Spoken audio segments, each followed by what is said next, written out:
జిల్లాలో ఈరోజు ప్రధాన వార్తలు ఈ విధంగా ఉన్నాయి. సంగారెడ్డి జిల్లా నారాయణఖేడ్ నియోజకవర్గానికి సంబంధించిన మున్యా నాయక్ తండాలో ఈరోజు హృదయ విదారకమైనటువంటి ఘటన జరిగింది. ఆ గ్రామానికి చెందిన కౌసల్యాబాయి అనే మహిళ 9 నెలల గర్భవతి. ఆమె నొప్పులు ప్రారంభం కావడంతో అంబులెన్స్ కోసం వాళ్ళు ఫోన్ చేయడం జరిగింది. ఈ నేపథ్యంలో అంబులెన్స్ బయలుదేరి వచ్చి గ్రామానికి సుమారు 2 కిలోమీటర్ల దూరంలో రోడ్డు బాగా లేకపోవడం వల్ల ఆగిపోయింది. మార్గమధ్యంలో వాగు కూడా ఉండడంతో అది రోడ్డు దాటి రాలేని పరిస్థితులు అక్కడే ఆగిపోయిన నేపథ్యంలో ఆమె భర్త కౌసల్యాబాయిని ఆమె తన వీపుపై మోసుకుని అటు అంబులెన్స్ వరకు తీసుకువెళ్తున్న క్రమంలో మార్గమధ్యంలోనే ఆమె ప్రసవించింది.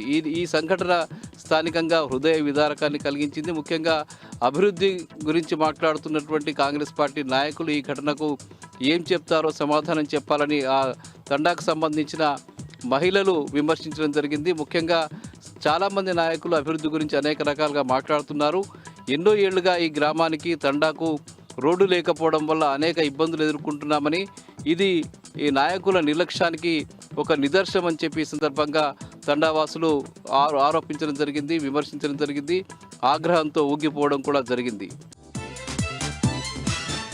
ఇక జహీరాబాద్లో ఈరోజు జాతీయ నులిపురుగుల దినోత్సవం సందర్భంగా స్థానిక ఎమ్మెల్యే మాణిక్రావు ఆధ్వర్యంలో స్థానిక పాఠశాలలో కార్యక్రమాన్ని నిర్వహించారు. ఈ సందర్భంగా ఆయన ప్రభుత్వ పాఠశాలలో విద్యార్థులందరికీ కూడా ఆయన నులిపురుగుల మందులను పంపిణీ చేశారు, గోళీలను కూడా పంపిణీ చేశారు.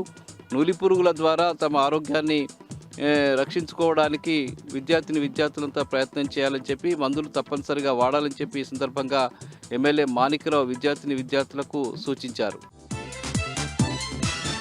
ఇక గుమ్మడిదల మండలంలో 188వ రోజు కూడా డంప్ యార్డుకు వ్యతిరేకంగా ఆందోళన కొనసాగింది. ఆ మండలానికి సంబంధించిన 13 గ్రామాల ప్రజలు, నల్లవేలి, ప్యారానగర్ ప్రాంతానికి సంబంధించిన ప్రజలంతా కూడా దీక్షలు కొనసాగిస్తున్నారు. డంప్ యార్డుకు వ్యతిరేకంగా 188 రోజులుగా అక్కడ ఆందోళన కొనసాగుతున్నా కూడా రాష్ట్ర ప్రభుత్వం నుంచి కనీసమైనటువంటి స్పందన కనిపించలేదు. ఈ నేపథ్యంలో రాష్ట్ర ప్రభుత్వ వైఖరి పట్ల, రేవంత్ రెడ్డి వైఖరి పట్ల మండలానికి సంబంధించిన ప్రజలంతా తీవ్రమైనటువంటి ఆగ్రహంతో ఉన్నారు. రానున్న ఎన్నికల్లో రేవంత్ రెడ్డి ప్రభుత్వానికి తమ మండలంలో బుద్ధి చెప్తామని చెప్పి ఈ సందర్భంగా ఆ మండలానికి సంబంధించిన ప్రజలంతా కూడా ప్రతినబూనుతున్నటువంటి పరిస్థితి అక్కడ కనిపిస్తూ ఉన్నది.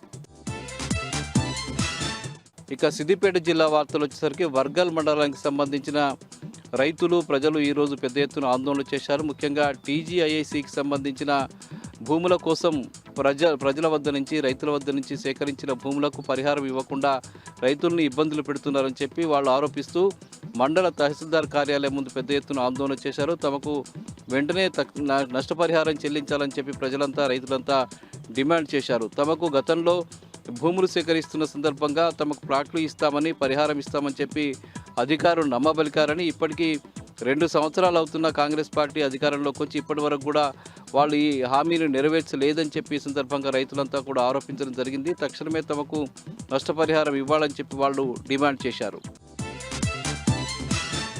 ఇక సిద్దిపేట జిల్లా వ్యాప్తంగా యూరియా కొరత కొనసాగుతుంది. ఈరోజు దుబ్బాక మండలంలో కూడా పెద్ద ఎత్తున యూరియా కోసం రైతులంతా వచ్చి ఆగ్రో సెంటర్ వద్ద, అట్లాగే ప్రైవేట్ షాపుల వద్ద పెద్ద ఎత్తున బారులు తీరినటువంటి పరిస్థితి నెలకొన్నది. కొద్దిగా వచ్చినటువంటి స్టాక్ నేపథ్యంలో రైతులంతా కూడా ఒక్కసారిగా దుకాణం ముందు పెద్ద ఎత్తున పడిగాపులు కాశారు. ఒకవైపు తోపులాటలు కూడా జరిగినటువంటి పరిస్థితి కొనసాగింది. ఇది కొనసాగుతున్న గత 15 రోజులుగా ఈ పరిస్థితి కొనసాగుతున్నా కూడా రాష్ట్ర ప్రభుత్వం నుంచి కనీసమైనటువంటి స్పందన కనిపించడం లేదు. మరోవైపు అటు హుస్నాబాద్లో ఆగ్రో సెంటర్లో యూరియా తీసుకుంటున్నటువంటి రైతులు తప్పనిసరిగా మరో వస్తువు తీసుకోవాలని నిబంధన పెట్టడంతో అక్కడ పెద్ద ఎత్తున రైతులు ఆందోళనకు దిగినటువంటి పరిస్థితి నెలకొంది. తప్పనిసరిగా వేరే వస్తువు కొనాలనే ఒక నిబంధన పెట్టడం సరైంది కాదని చెప్పి రైతులంతా కూడా ఆగ్రహం వ్యక్తం చేశారు. ఆగ్రో సెంటర్కు సంబంధించిన యాజమాన్యంపై పెద్ద ఎత్తున నిరసన వ్యక్తం చేశారు. ఇక సిద్దిపేటలో ఈరోజు బీఆర్ఎస్ పార్టీకి సంబంధించిన నాయకులు మీడియా సమావేశం ఏర్పాటు చేశారు. సిద్దిపేట 1000 పడకల ప్రభుత్వ ఆసుపత్రి కోసం మరో 50 కోట్ల రూపాయలు అవసరమన్నా కూడా రాష్ట్ర ప్రభుత్వం ఇప్పటి వరకు మంజూరు చేయకపోవడం వల్ల అది వినియోగంలోకి రాలేనటువంటి పరిస్థితి నెలకొందని చెప్పి బీఆర్ఎస్ పార్టీ నాయకులు ఆందోళన వ్యక్తం చేశారు. కాంగ్రెస్ పార్టీ ప్రభుత్వం అనేక హామీలు ఇచ్చినప్పటికీ కూడా అభివృద్ధి విషయంలో ఏమాత్రం పట్టించుకోవడం లేదని, ముఖ్యంగా సిద్దిపేట జిల్లా అభివృద్ధి విషయంలో ఒక్క రూపాయి కూడా ఇవ్వకుండా కాంగ్రెస్ పార్టీ ప్రభుత్వం కక్ష సాధింపు చర్యలు నిర్వహిస్తుందని చెప్పారు. అట్లాగే అందులో పనిచేస్తున్నటువంటి అవుట్సోర్సింగ్ ఉద్యోగులకు ఇప్పటివరకు కూడా జీతాలు ఇవ్వకుండా ఇబ్బందులకు గురి చేస్తున్నారని, తక్షణమే వారికి జీతాలు ఇవ్వాలని డిమాండ్ చేశారు. అట్లాగే 50 కోట్ల రూపాయల నిధులు కూడా మంజూరు చేయాలని చెప్పి బీఆర్ఎస్ పార్టీ నాయకులు డిమాండ్ చేశారు. సిద్దిపేట మున్సిపల్ ఆఫీస్ ముందు ఈరోజు సిఐటియు ఆధ్వర్యంలో కార్మికులు పెద్ద ఎత్తున ఆందోళన చేశారు. కార్మికులందరికీ కూడా పోస్ట్ ఆఫీస్ ద్వారా ఇచ్చేటువంటి బీమా సౌకర్యాన్ని కల్పించాలని చెప్పి వాళ్ళు డిమాండ్ చేశారు. ఈ మధ్య ఒక కార్మికుడు అకస్మాత్తుగా మృతి చెందినప్పటికీ అతనికి ఏమాత్రం ఆర్థిక సహాయం అందలేదని, బీమా సౌకర్యం కల్పిస్తే వారికి సౌకర్యంగా ఉంటుందని చెప్పి వాళ్ళంతా కూడా కోరడం జరిగింది. ఈ సందర్భంగా వాళ్ళు సిఐటియు ఆధ్వర్యంలో ఒక వినతి పత్రాన్ని కూడా సమర్పించారు. తక్షణమే కార్మికులందరికీ బీమా సౌకర్యం కల్పిస్తూ చర్యలు తీసుకోవాలని చెప్పి వాళ్ళు కమిషనర్ని, మున్సిపల్ చైర్మన్ని కోరడం జరిగింది. ఇక రాష్ట్ర SC ST commission chairman Pakki Venkataiah ఈరోజు తన స్వగ్రామమైనటువంటి భూంపల్లి ప్రభుత్వ పాఠశాలలో తన మనమరాలు బర్త్డే సందర్భంగా విద్యార్థులకు పుస్తకాలు అట్లాగే బట్టలు పంపిణీ చేశారు.